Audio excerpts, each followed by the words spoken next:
Cipher Pol 0 is the most powerful intelligence organization among the Cipher Pols. They're privy to a lot of information which aren't on the public domain. When Trafalgar Law and Nico Robin saw them on Dressrosa, they tried to hide themselves from them. It shows how fearsome they are. So how powerful are the agents of Cipher Pol 0? And who's their real leader, and how powerful is he? Let's talk about that in this video. Folks, I'll upload One Piece related videos every day, so subscribe to this channel. And if you don't want to miss out any daily updates, hit the notification bell icon. Anyways, let's discuss today's video. In the latest few chapters of One Piece, we could somewhat gauge the power level of the members of CP0. The Gorosei handed an important task to them. They commanded them to eliminate Nico Robin once and for all. But before they could even start, all of a sudden there came a new order and a new target. Someone was telling CP0 Boss about the new order. I think it was Rob Lucci. Frankly speaking, I am kind of disappointed at CP0. They are not that strong. The CP0 came to Wano Country with a specific goal in mind, however, because of the presence of the Straw Hats, they had to change it a few times.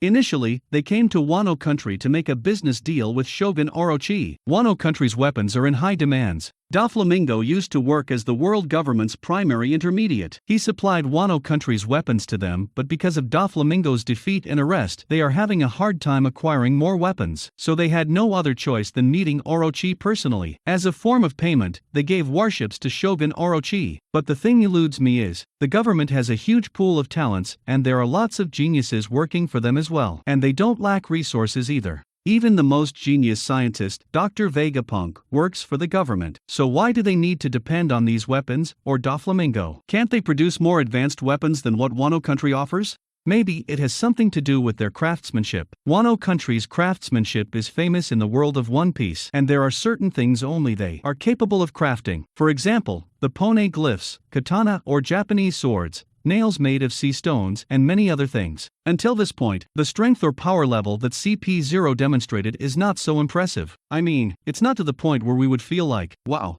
that person is amazing. Individually, they aren't even Yonko commander level. So far, we only know 6 of them by their names, and they are Maha, Stussy, Kaku, Lucci, Hattori, and Spandam. Rob Lucci is already in the land of samurai. He has been following Luffy's trace ever since Dressrosa. Obviously, he can't forget his defeat, and he wants to redeem his lost reputation. Back on level E, he managed to prevent Donsai from attacking a giant and rescuing Princess Shirahoshi.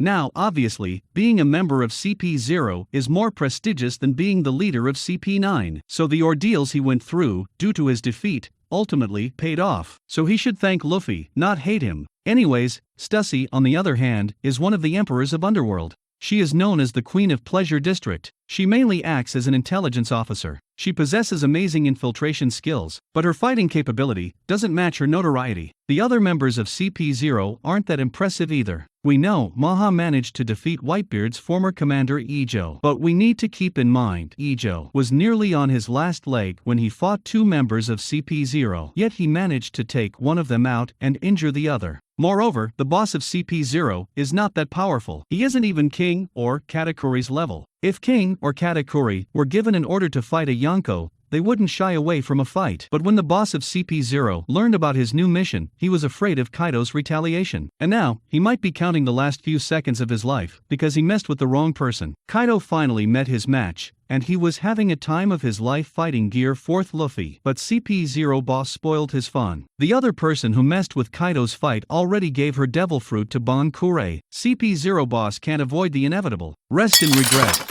Unfortunately, Kaido has to relive through that experience once again. However, Luffy will surprise him with his new ability and convince him why he would become the next king. Anyways, does that mean the members of CP0 all have subpar strength and they don't pose any threat to a Yonko's crew? Not necessarily. CP0 works as the shield of celestial dragons. They take direct order from the Gorosei and the celestial dragons. When Monkey D. Dragon learned that the members of CP0 were on Dressrosa, he warned his subordinates to be cautious of Cipher Pol. He told that the Cipher Pol is getting stronger and stronger, so the leader of CP0 should be at least admiral level. The Revolutionary Army doesn't see the Marine as mortal enemy. However, it's different for the CP0 or Cipher Pol in general. Most likely, the Revolutionary Army would face the Cipher Pols, and Luffy and his allies would fight the Marines and the Celestial Dragons, including the Gorosei and Im-sama. Folks, I'll upload One Piece related videos every day, So, subscribe to this channel, and if you don't want to miss out any daily updates, hit the notification bell icon. Thanks for watching, see you in the next video,